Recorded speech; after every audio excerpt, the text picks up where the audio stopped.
Ja, baie welkom weer by die tweede Bybelstudie oor verhoudings. En hier lees ons op hierdie stadium uit Genesis uit. Ek sê nou dat ek werk nog so 'n bietjie aan die beligting. Ek besef dis nie 100% nie. Wees maar 'n bietjie geduldig daarmee. Ek dink vorentoe sal ek nog beter oplossings kry.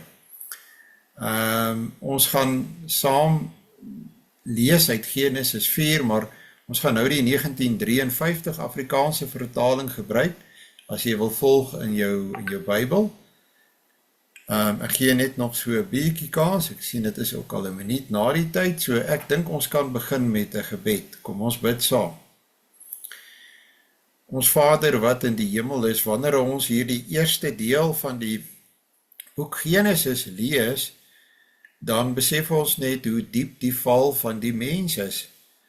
Hoe ver ons as mense van U afgedwaal het en wat die geweldige tekort by ons is. Dit is vir ons verstommend hoe groot U genade is. Want aan die een kant het ons so diep geval, maar aan die ander kant is ons so bewus van U genade en U liefde in ons Here Jesus Christus en van die kragtige herskepingswerk van die Heilige Gees. En veral dan bid ons dat U deur U Gees herskepend en kragtig sal werk, ook in ons verhoudingslewe. En dit is juist die terrein van ons lewe waar ons dikwels die seerste kry en die velste deur die duiwel ook aangeval word.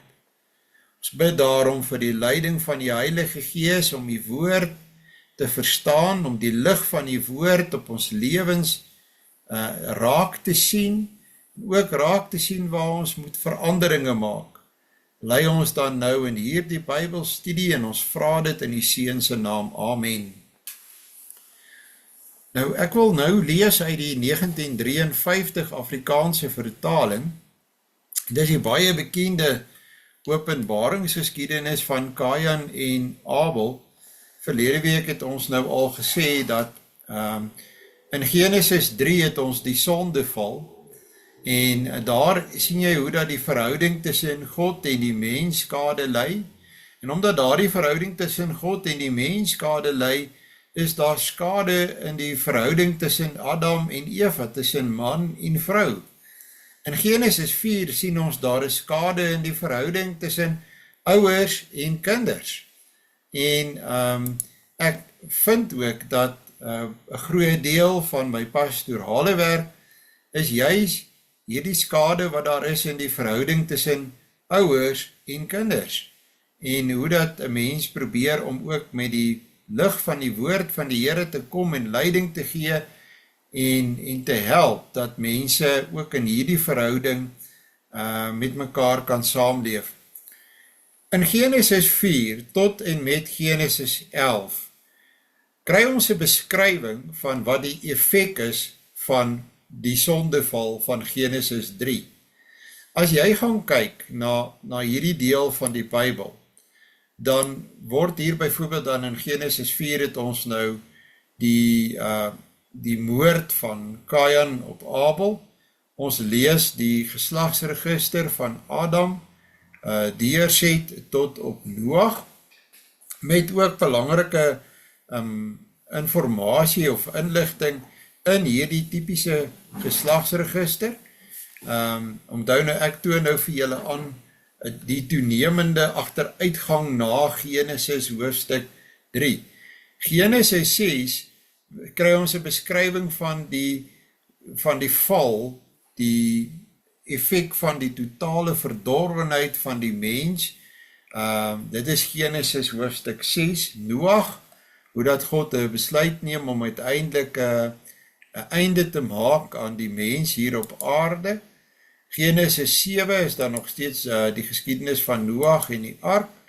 En dit loop tot by Genesis hoofstuk 10, of Genesis hoofstuk 9, dan Genesis 10 die afstammelinge van Jafet, Gam en van Sem, en dan in hoofstuk 11 kry ons die toring van Babel. En eers in Genesis 12 kry ons dan te doen met Abraham en die nuwe begin wat God maak met Abraham deur om te gaan roep in Ur van die Galdeërs om uiteindelik te trek na die nuwe land wat God vir hom en sy nageslag beskik het. So 'n mens kan duidelik sien dat vanaf Genesis 3 tot net voor Genesis 12, tot in hoofstuk 11, word vir ons beskryf hoe het die mensdom eintlik maar agteruit gegaan. Wat was die effek van die sondeval van daardie keuse van Adam en Eva? Nou ons lees saam in Genesis 4 vanaf vers 1, en die mens, dis nou Adam, het sy vrou Eva beken, en sy het swanger geword en Kajan gebaar en gesê, ek het 'n man verkry met die hulp van die Here. Daarna het sy ook sy broer Abel gebaar, en Abel het 'n skaapherder geword en Kajan 'n landbouer. En na verloop van tyd het Kajan van die vrugte van die land aan die Here 'n offer gebring. En Abel het ook van die eersgeborenes van sy kleinvee gebring, naamlik van hulle vet. En die Here het Abel en sy offer genadig aangesien, maar Kajan en sy offer nie aangesien nie. Toe word Kajan baie kwaad, en hy het sy hoof laat hang. En die Here sê vir Kajan, waarom is jy kwaad en waarom laat jy jou hoof hang? Is daar nie verheffing as jy goed doen nie?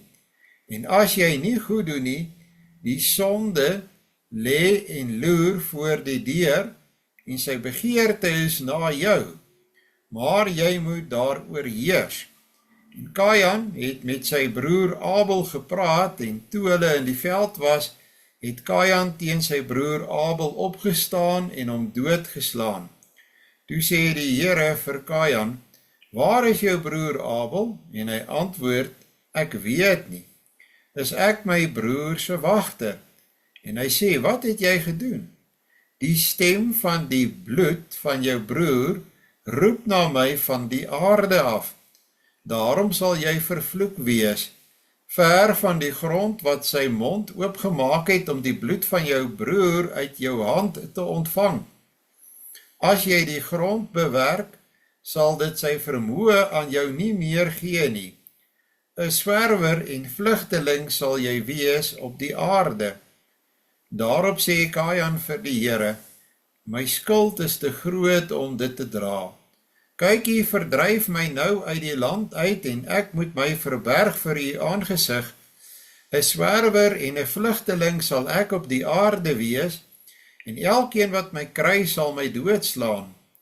Maar die Here sê vir hom, daarom as enige een Kajan doodslaan, sal dit 7voudig gewreek word. En die Here het 'n teken gegee aan Kajan, sodat elkeen wat hom kry hom nie sou doodslaan nie. Toe gaan Kajan weg van die aangesig van die Here, en hy het gaan woon in die land Nod, aan die ooste kant van Eden. En Kajan het sy vrou beken, en sy het swanger geword en Henog gebaar. Daarna bou hy 'n stad en noem die stad na die naam van sy seun Henog. En vir Henog is Irad gebore, en Irad was die vader van Mehujael, en Mehujael was die vader van Methusael, en Methusael die vader van Lamech. En Lamech het vir hom 2 vroue geneem. Die naam van die eerste was Ada, en die naam van die tweede Silla. En Ada het Jabal gebaar, hy was die vader van die tentbewoners en die veeboere.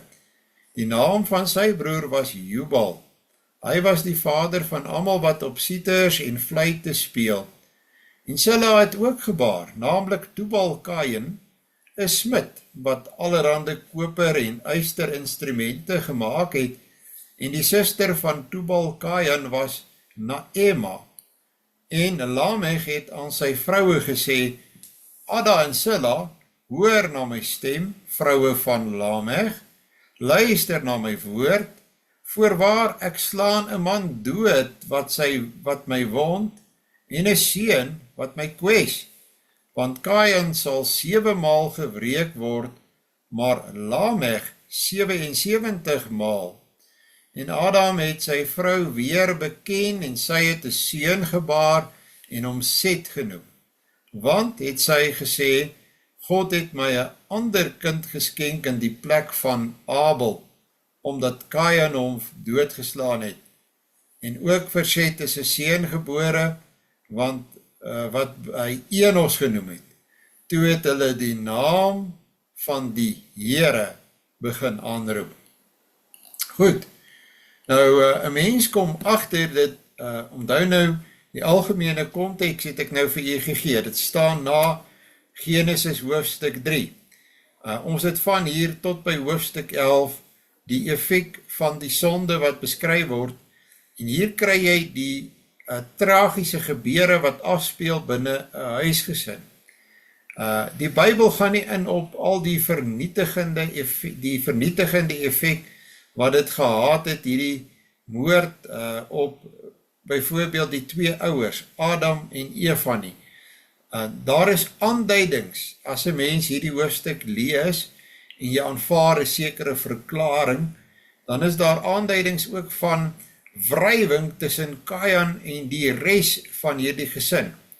Laat ek dalk dadelik begin deur te sê, ek aanvaar dat Adam en Eva was die twee mense wat God geskep het. Dis die twee mense waaruit ons as mense voortgekom het. Adam en Eva het kinders gehad. Die Bybel beskryf vir ons en noem ook dat daar wel dogters was. Hoeveel en wanneer, dit weet ons nie. Ons sal 'n bietjie wanneer ons deur hierdie hoofstuk gaan, dan sal ek op van hierdie sake ingaan. Dis nie moontlik om hier op alles uit die aard van die saak in te gaan nie. Kom ons doen dit aan die hand van moet nou net die regte gedeelte gou hier kry. Daar is hy. Goed. So, baie kommentaarskrywers het al voorgestel dat 'n mens Genesis 4 vers 1 tot 24 dan moet sien as die ontwikkeling ook van die opstand teen die Here, die ontwikkeling van die saad van Kain, en die saad van Kain is die saad wat in opstand is teen die Here, teenoor die heilige saad, die saad van Set, want onthou nou Kain maak vir Abel dood, en uiteindelik word die seun Set gebore, en hy is dan die voortgang van die heilige saad. Met heilige saad verwys ek eintlik na dat die Here Jesus Christus gaan dan uit sy nageslag gebore word. Die geslagsregister wat 'n mens ook kry hier in Genesis hoofstuk 4 moet 'n mens ook sê, bevat waarskynlik nie al die gedetailleerde inligting nie.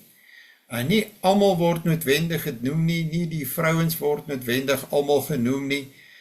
Dit sou nie moontlik wees nie, maar die Heilige Gees gee vir ons die inligting wat nodig is, sodat ons uiteindelik die voortgang van die openbaring kan volg.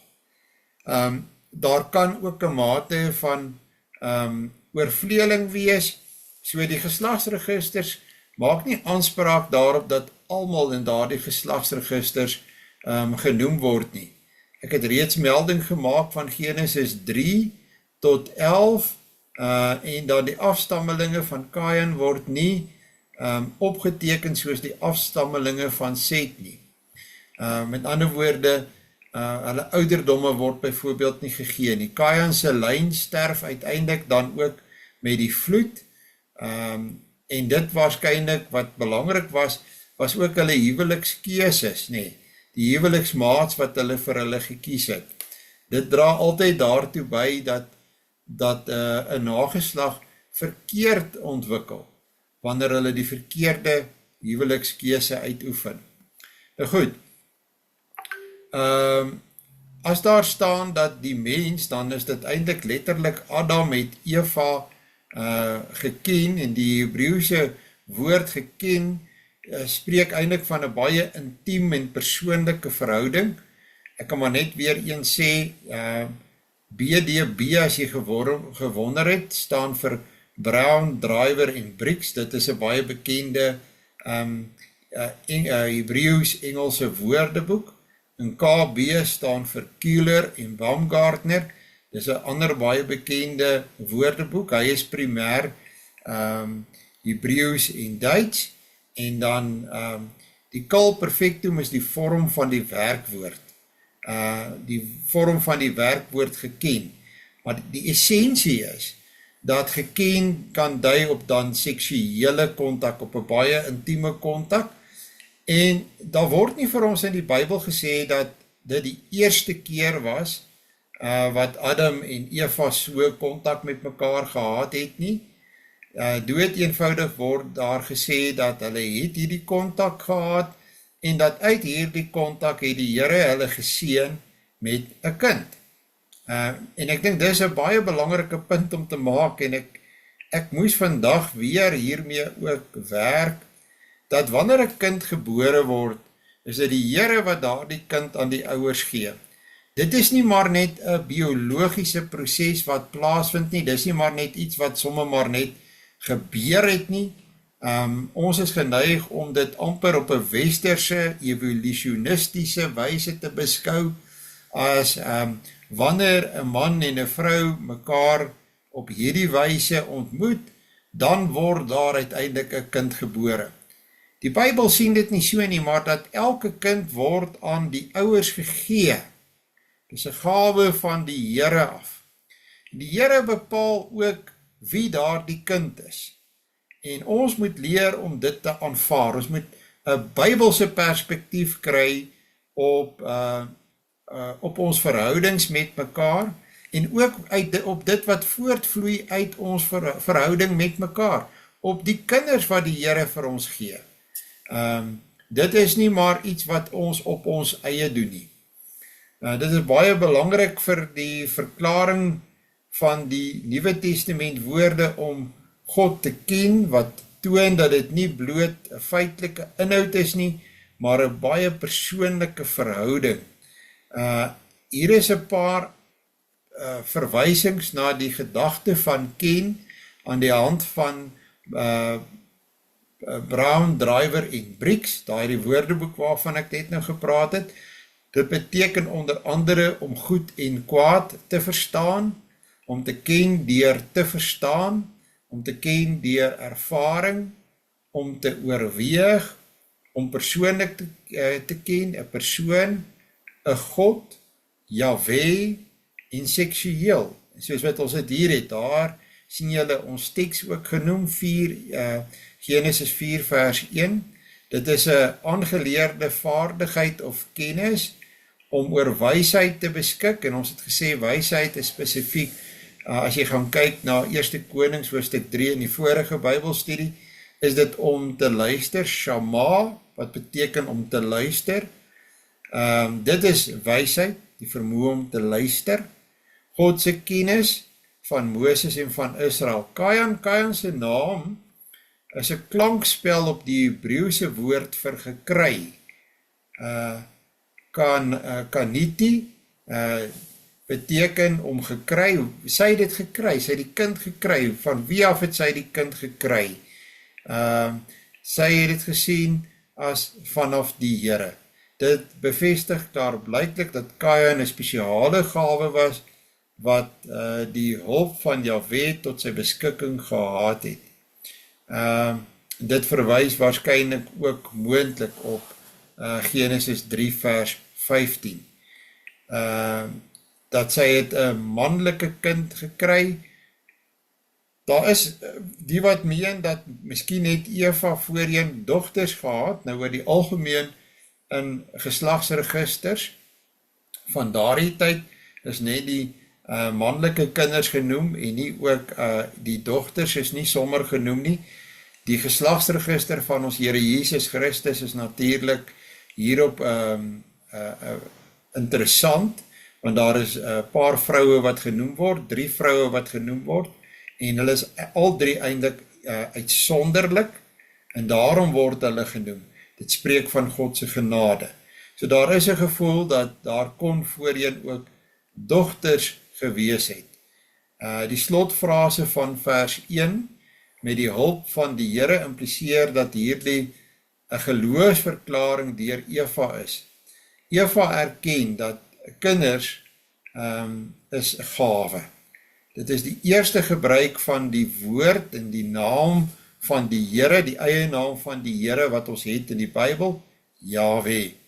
Die volgende keer wat dit alleen verskyn is wanneer daar melding is in 4 vers 26 dat hulle het Jahwe aanbid. Nou dit is nou nogal belangrik want ons weet dat die verbondsnaam van die Here is vir ons belangrik. Dis weer eens ook 'n verhoudingswoord, nee. Want die vertikale verhouding, die verhouding met die Here, is bepalend vir die horisontale verhouding, die verhouding met die naaste. Daarna het sy ook sy broer Abel gebaar.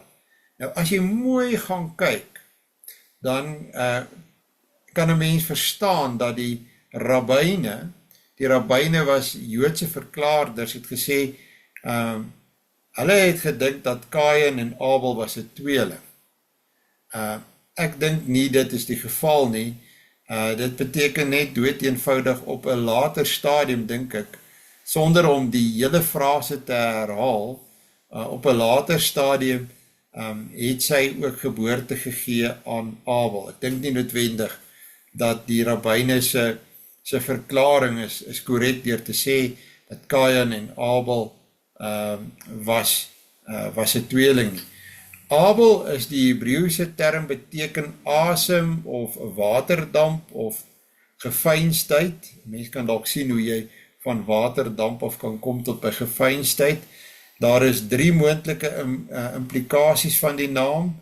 Dit kan A, Eva se moedeloosheid oor haar gevalle toestand aandui, of 'n voorspelling oor sy kort lewe reflekteer, 'n moontlike skakel met die Akkadiese woord vir seun, Ebel.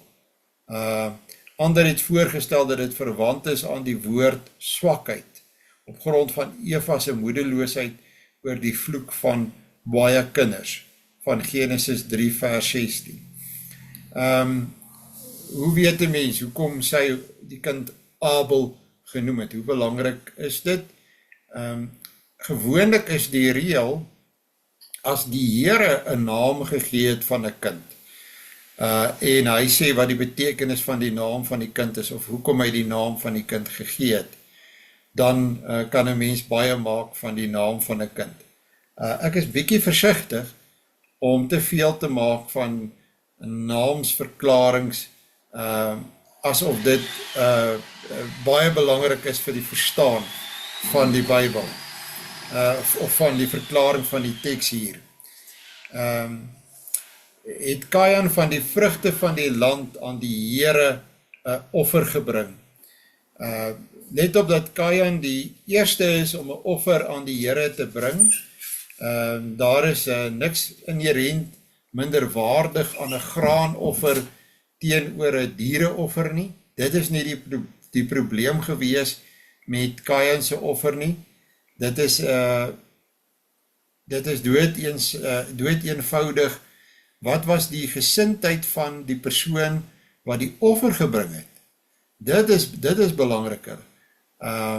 Hulle het moontlik die offergawe naby die tuin van Eden gebring, naby die poort van die tuin van Eden.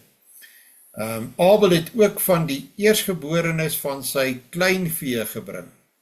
Die sleutel is klaarblyklik in die term eersteling. Ek dink ook, dit is belangrik om te sê dat hy bring van sy beste. Kain bring van sy landbouprodukte, maar Abel bring die beste van sy kudde, wat spreek van geloof en van respek. En dit is die sleutel. Dit is wat die belangrike is. Daar is iets in Abel wat daar nie in Kain was nie. En daardie iets is sy verhouding en sy sienswyse van God. Dit maak hom wie hy is. Dit bepaal wie hy is in die daaglikse lewe. En dit is steeds belangrik dat ons dit besef, dat wat my verhouding met God is, bepaal wie ek is in my daaglikse bestaan. En dit beïnvloed uit die aard van die saak my verhouding met ander mense.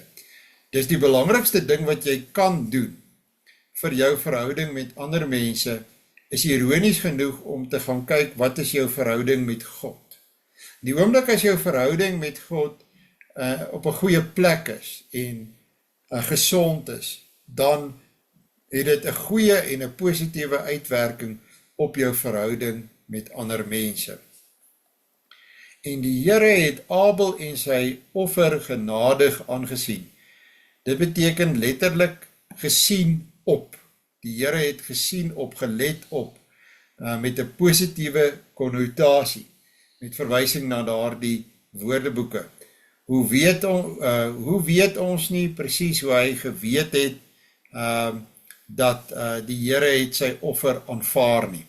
Ek dink altyd aan die met kinderbybels, is baie gevaarlike goed met hulle prentjies. En ek dink altyd aan die voorstelling wat algemeen is in kinderbybels van die rook van Abel se offer wat opgaan. En dis teken is daarvan dat dit 'n aangename offer vir God is. Terwyl ou Kain hier by sy altaar omhul word deur die rook. Sy rook gaan nie op nie, en so het hy geweet, volgens die voorstelling van 'n kunstenaar, dat sy offer nie aanvaar is nie. Daar is geen aanduiding in die Bybel van so iets nie. Behalwe dat hy moes geweet dat sy offer is nie aanvaar nie. Dit kon net sowel wees op grond van sy eie hart, van die gesindheid, waarmee hy die offer gebring het. Dit is duidelik dat God sy vreugde oor die een en sy ongelukkigheid oor die ander een wel baie duidelik aan hulle gekommunikeer het. Dit is deur antieke sowel as moderne kommentaarskrywers vermeld dat God Abel eers aanvaar het en daarna sy offer. In ander woorde, dit is altyd die volgorde, eers die persoon en dan die offer. Die probleem met Kain was sy houding. Moontlik is God besig om sy soewereiniteit te bevestig, want hier is 'n baie ander interessante patroon hier in Genesis. En dis die patroon waar God anders as wat verwag word deur die mense, die jongste aanvaar en nie die oudste nie. Kyk, daai patroon is deurgaans, in Genesis die patroon. God aanvaar die jongste kind en nie die oudste nie. Dink byvoorbeeld aan Ismael en Isak. Hier het ons nou Kain en Abel, Ismael en Isak, Esau en Jakob. Elke keer aanvaar God die jongere. So, 'n mens behoort 'n bietjie daarna ook te gaan kyk. Toe word Kain baie kwaad. Nou, kwaad word in Hebreëus is die uitdrukking dat die rook het in sy neus opgegaan en hy word bloedrooi in sy gesig, Letterlik is dit die bedoeling van die uitdrukking. Hy word bloedrooi van woede. Nou, dit op sigself kwaad word, het ons nie van voorheen gelees hier in die Bybel nie by mense nie. Die Hebreëse woord wat Kain se emosies hier beskryf, is baie intens, want die werkwoord word gebruik as ook die bywoord vir baie. Let op dat hy baie kwaad is vir God, maar sy woede uithaal op sy broer. Hy beleef 'n verwerping, en dan gaan haal hy ook sy woede uit op sy broer, want dit is toch God wat nie sy offer aanvaar het nie. En nou ontwikkel hy 'n probleem met sy broer. Hierdie man word deur God aanvaar, en daarom hou ek nie van hom nie. En dan wonder 'n mens ook oor die vyandskap waarmee ons sit in die wêreld waarin ons vandag leef, en vyandskap wat baie keer ook teen ons as gelowiges gemik is, is daardie vyandskap eintlik nie 'n ontevredenheid met God, wat dan ook gereflekteer word op die gelowiges en op die kerk nie. Die konteks hier is woede te midde van aanbidding. Hy was moontlik ontsteld omdat hy sy offer eerste gebring het, maar Abel se is aanvaar en nie syne nie. Ek dink 'n mens moet dadelik ook sê, natuurlik was die weg van berou en bekering vir Kajan oop. En dit is ook die regte pad om te loop in die herstel van verhoudings met God, maar ook met jou naaste. Want op die ou einde het hy nou 'n probleem in sy verhouding met God en hy reflekteer dit op sy naaste. Maar hy kon nog op hierdie stadium, hierdie pad geloop het. Hy kon werklik hom bekeer het van hierdie pad waarop hy is, en dan kon hy ook weer 'n verhouding met sy broer gehad het, en dit sou sy broer sy lewe gespaar het. Daar is 'n woordspel tussen hang of bedruk. Hy het sy hoof laat hang. En verheffing of blydskap. Die term verhef kan aanvaar beteken. So, 'n mens sal sê, jy kon dit lees op Kajan. Hy het depressief gelyk, bedruk gelyk. Hy was so kwaad, hy het in homself ingekeer geraak. Hy tipies soos wat mans doen, het hy nie gepraat nie, maar hy het hier binne in hom, het hy dit laat opkook, totdat dit uiteindelik oorgekook het.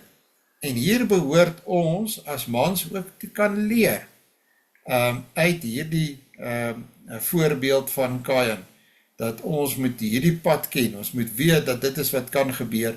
En daarom is dit baie beter om, wanneer jy op hierdie pad beginne gaan, te sê, maar goed, laat ek eers met God hieroor in gesprek wil gaan. Dat ek met hom die saak gaan uitklaar. Laat ek eers in my verhouding met hom regmaak, voordat ek in my verhouding met my naaste probeer verder gaan. En ek dink, as ons dit sou doen net in ons huwelike, sal ons baie verder kom as wat tans dikwels gebeur. Mense vind ek dat wanneer hulle 'n probleem het, byvoorbeeld in verhoudings, of dit nou is die verhouding tussen kinders, die verhouding tussen ouers en kinders, of die verhouding tussen 'n man en 'n vrou, is geneig om dadelik te probeer om te werk aan die verhouding tussen die mense. Terwyl as jy kyk na wat hier gebeur in Genesis 4, is die oplossing dat hy moes gefokus het op die verhouding met God, dat hy daar moes begin het, want dis daar waar dit verkeerd loop. En as hy dit ingesien het, en as mense net dit wil verstaan, dan is daar baie minder om te doen aan die verhouding met mekaar om dit reg te maak. Ek sê altyd, en ek het dit al in die verlede in hierdie Bybelstudies gesê, dat jy kan altyd vir mense die vraag vra, wanneer hulle by jou kom met iets soos die probleme wat hulle kan optel in 'n huwelik, dan kan jy vir hulle vra, hoe is hulle verhouding met die Here, en die antwoord is, die verhouding is nie goed nie. En dis eintlik waar jy moet begin, maar mense draai dit om. Ons dink, ons moet begin op die verhouding met mekaar, en dit is die wêreldse patroon, dis die wêreldse manier. Mense gaan byvoorbeeld, en hulle gaan sien 'n dokter, of 'n sielkundige, of die een of ander wêreldse beraader, en waar word die fokus geplaas? Die verhouding met mekaar. Baie selde word hier begin om te sê, verstaan jy wat staan in Genesis 4, waar het dinge vir Kain verkeerd geloop, en waarom het hy 'n probleem gekry met sy broer, en waarom het hy uiteindelik moord gepleeg? So begin daar, begin by jou verhouding met God, want daar is iets verkeerd. Nou ja, die genade van God in hierdie hoofstuk is opvallend. En soos in hoofstuk 3 kom die Here en hy vra. Daardeur probeer hy juis om Kajan te begelei op hierdie positiewe pad. Die positiewe pad van berou en van bekering en kry weer 'n greep op jou verhouding met my sodat jy nie sondig teen jou medegelowige nie. Daarom vra die Here vir hom, waarom is jy kwaad? Hier vra God weer eens verskeie vrae, nie om inligting te kry nie, want glo my, hy het nie die inligting nodig nie. God weet dit tog, maar om die persoon te help om sy eie gevoelens en motiewe te verstaan. Die Here gaan selfs so ver, dat hy Kajan uitdruklik waarsku, dat die slegte verhouding wat hy met God het, gaan 'n groot probleem vir hom skep. Die Here sê vir hom, die sonde lê en loer voor die deur. En hier is 'n pragtige beeldende uitdrukking. In hierdie vers word sonde verpersoonlik as 'n wilde dier met die begeerte om te vernietig. 1 Petrus 5 vers 8, as ek reg onthou, is dit ook die gedagte van die duiwel wat soos 'n brullende leeu rondloop op soek na iemand om te verskeer. Daar is moontlik ook 'n verwantskap met die akkadiese verwantskap met die woord verhurkend, wat 'n demoniese konnotasie het. Hurkend amper soos 'n leeu wat gereed is om op sy prooi te spring, om sy prooi te verras. Akkadies is ook 'n baie ou semitiese taal. Net soos Hebreëus is ook deel van die semitiese taalgroep. Dit toon die ware aard van sonde in ons wêreld. Dat dit is demonies. Sonde is boos. Sonde bring ongelukkigheid. Dit verras jou. Dit is gevaarlik. Dis die gedagte van die sonde lê en loer voor die deur.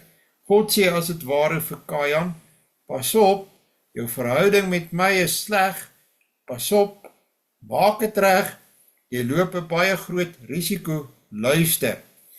En sy begeerte is na jou. Dieselfde term begeerte word gebruik in Genesis 3 vers 16, dit toon dat die doel van die boosheid is ons vernietiging. Dit is om te beheer en om te domineer. En God sê vir Kajan, moenie dat die sonde jou beheer of jou domineer nie.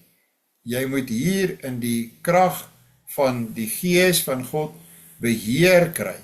Hoe jy beheer kry, is deur tree in daardie verhouding met God in, want jy het uitgetree uit daardie verhouding in. Maar jy moet daaroor heers. Die werkwoord, dit toon dat ons nie 'n pop is in die hande van die bose nie.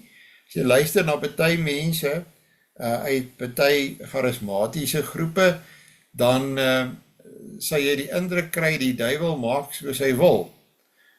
Maar nee, ons is nie lewelose poppe wat deur hom beheer word nie, maar ons kan weerstand bied. Ons moet oor die sonde heers. Dat ons ook die vermoë het om met God se hulp die bose te weerstaan.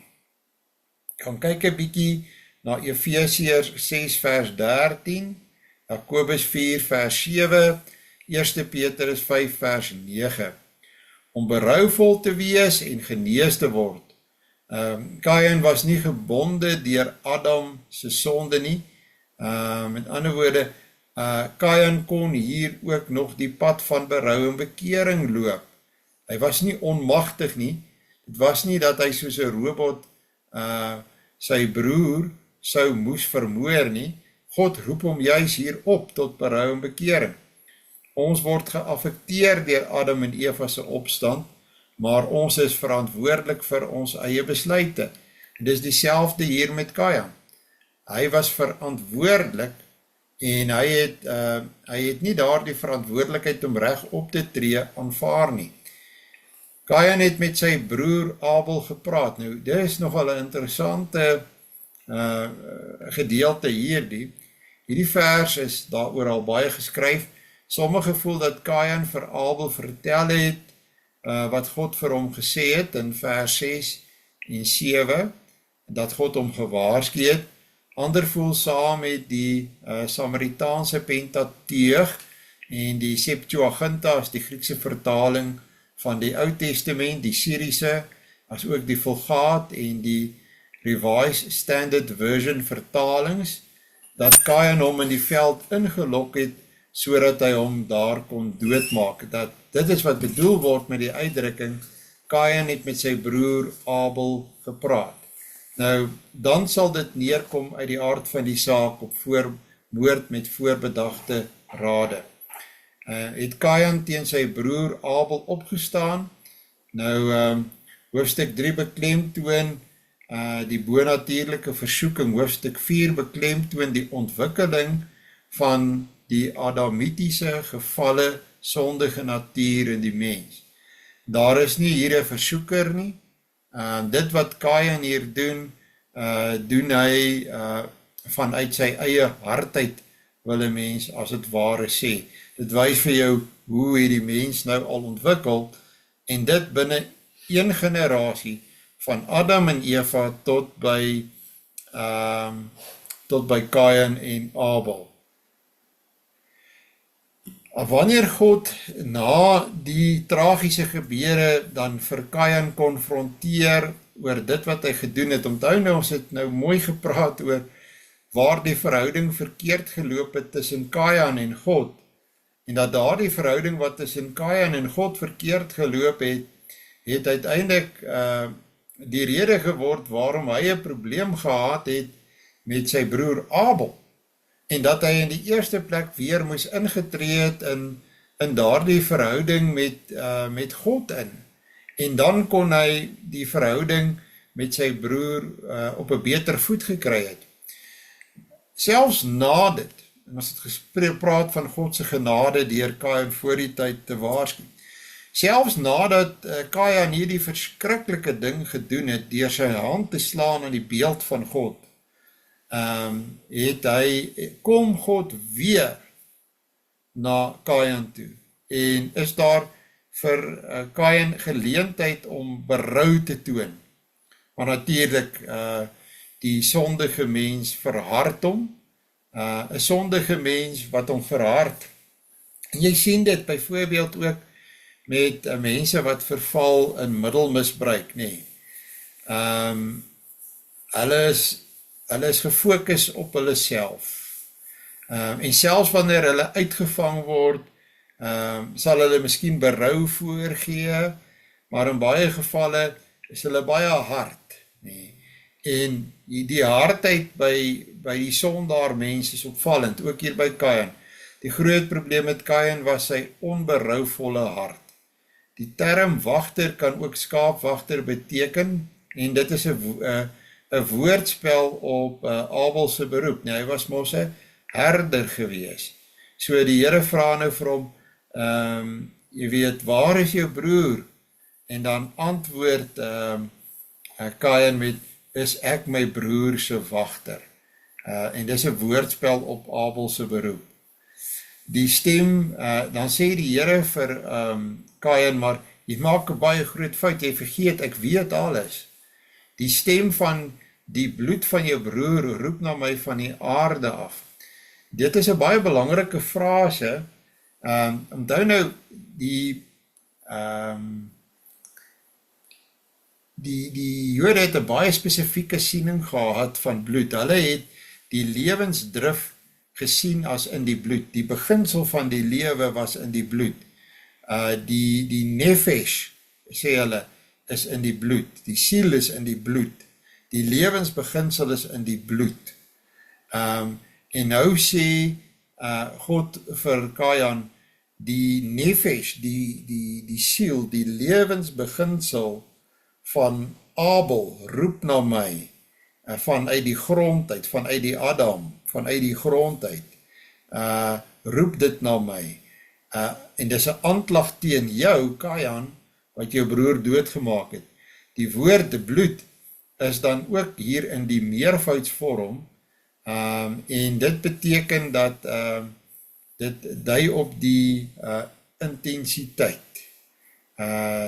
die hoeveelheid bloed wat ook gevloei het. En daarom sê God dan, en dit is onafwendbaar, ek meen God het, en 'n mens kan dit ook verstaan in die lig van hierdie gebreekte verhouding, en dit is net, wil 'n mens amper sê, meer as 'n gebreekte verhouding. Hierdie verhouding is gebreek deur 'n moord, dat God kan nie anders as om hieroor te oordeel en ook skerp te oordeel nie. Daarom sal jy vervloek wees ver van die grond. En dit is die eerste direkte vloek op die mens. Met Adam se sonde is die grond vervloek. En dit is betekenisvol dat Kain, 'n boer, dit nie meer as sy ambag sal kan gebruik nie. Hy is verband tot die woestyn, wat die dwaalplek van demone is, soos wat dit gesien is in daardie tyd, en daarmee saam landbouaktiwiteite sal hy nie meer kon beoefen nie. Sal dit sy vermoë aan jou nie meer gee nie. Met ander woorde, dit is 'n vorm van die bevel in die Hebreëse werkwoord wat God sê, hy beveel as het ware die grond om nie meer vrugbaar te wees vir Kain nie. En baie mense voel, sommige verklaarders voel, dat dit is hoekom Kain en Kain se nageslag eerder gegaan het en stede ontwikkel het, en nie 'n bestaan probeer verder maak het uit die grond uit nie. God sê hy sal 'n swerwer en 'n vlugteling wees. Dit is twee eenders klinkende terme. Dit sê maar net dat Kain sal 'n nomadiese lewe moet voer. En 'n nomadiese lewe is nie 'n lewe wat baie bevorderlik is vir verhoudings nie, nee. So Kain word buite die kring van die gesin van Adam en Eva, die groter gesin van broers en susters, hy word buite daardie kring gestel. En ons moet aanvaar dat, en dis hoe ek dit dan ook toe sien, dat Adam, Kain en Abel het met van hulle susters uiteindelik getrou, en hy het een van die susters geneem, wat saam met hom dan op hierdie nomadiese pad gegaan het. En hulle gaan dan na die land Nod toe, wat nog verder oos was, oos van Eden. Kain sê vir God, my skuld is te groot om dit te dra. Hy moet, buiten dat hy sê ook, jy verdryf my nou uit my land uit, dit het vir hom gevolge, hy gaan 'n baie moeilike bestaan maak, hy gaan dalk honger moet ly, en elkeen wat my kry sal my doodslaan. Nou die rabbyne maak baie hiervan, en die mens kan maar sien hoe dat die rabbyne, die Jode ook maar gedwaal het in hulle verklarings. Hulle het die idee van mense wat nie deur God gemaak is nie, die Goels, as die bloedwrekers, as tweevoetige diere, terwyl dood eenvoudig die wrekers vir die bloed van Abel sou uiteindelik sy eie gesinslede wees, want hy het een van hulle vermoor, en hy was eintlik dan ook 'n gevaar vir hulle gewees. Kain was 'n gevaarlike mens gewees. Hy het reeds een keer gemoor, hy sou dit weer ook kon doen. Die term sal dit 7voudig gewreek word. God sê dat as iemand iets aan Kain doen, sal dit 7voudig gewreek word. Die term 7voudig beteken blykbaar 'n totale wraak wat uitgeoefen sal word. Klaarblyklik het God Kain laat lewe as 'n selfs pynliker teken van die sonde. Aan die ander woorde, die feit dat Kain nie sterf nie, dit het voortdurend almal herinner wat hom gesien het en van hom geweet het, wat die gevolge was van die sonde van Adam en Eva. Ja, ek gaan nie op die rabbynese spekulatieve eksegese wat sê uiteindelik is Kain per ongeluk doodgemaak deur Lamech en Tubal Kain in 'n jagongeluk nie. Dis totale spekulatieve eksegese. Hulle dink het uit, hulle suig het uit hulle duime uit. God het aan Kain 'n teken gegee, 'n merk, dit is 'n deel van God se genade. Die genade van God in hierdie hoofstuk is opvallend. Selfs genade vir Kajan. God se onthouding van sy oordeel is vir ons treffend en dit spreek vir ons van Christus en dit wys vir ons ook op Christus hoe dat God vir ons altyd 'n genadige God is. Die rabbyne weer eens het gedink dat Kajan het iets soos 'n dier horing gekry op sy voorkop. Weer eens, daar is geen aanduiding van so iets in die Bybel nie. Toe gaan Kajan weg van die aangesig van die Here af, en hy en sy nageslag word teestanders van God, en die nageslag wat God uitverkies het, waaruit sy seun uiteindelik gebore sal word. Ons het reeds gepraat oor die land Nod. Goed, en dan het ons maar die normale wyse waarop God deur verhoudings die mensdom bou, en dit is deur man en deur vrou, en ek dink dit het ons nou al baie keer gehad hier in hierdie Bybelstudie tot oormaat toe, dat God se wil is die verhouding tussen 'n man en 'n vrou, sodat daar uiteindelik ook, sodat hy vir hulle kinders kan gee, en so lees ons dit ook hier. Nou, om op al hierdie name in te gaan, wat al hierdie name beteken, ek dink dit is regtig redelik spekulatief. In ander woorde, ek dink jy kan baie maak van hierdie name en die betekenis van hierdie name nie. Wat wel belangrik is dat aan die einde van hierdie hoofstuk kry ons dat hier vanaf vers 25 tot 26 kry ons dat, en ek dui nou net op hooflyne, dat eintlik hoort hierdie deel by hoofstuk 5. Hier kom God in sy genade weer eens, en hy gee vir Adam en vir Eva 'n kind in die plek van die een wat Kajan doodgemaak het. Hy gee vir hulle vir Set, en Set het self weer 'n seun gehad met die naam van Enos, en hulle het God gedien, hulle het die naam van die Here aangeroep. Dit impliseer klaarblyklik gereelde openbare publieke aanbidding, en hulle gebruik die verbondsnaam Yahweh, en dit is nogal belangrik. God moes sekerlik dan vir hulle gesê het dat hy is Yahweh. Sommige sien 'n teenstelling tussen hierdie vers en Eksodus 6 vers 3.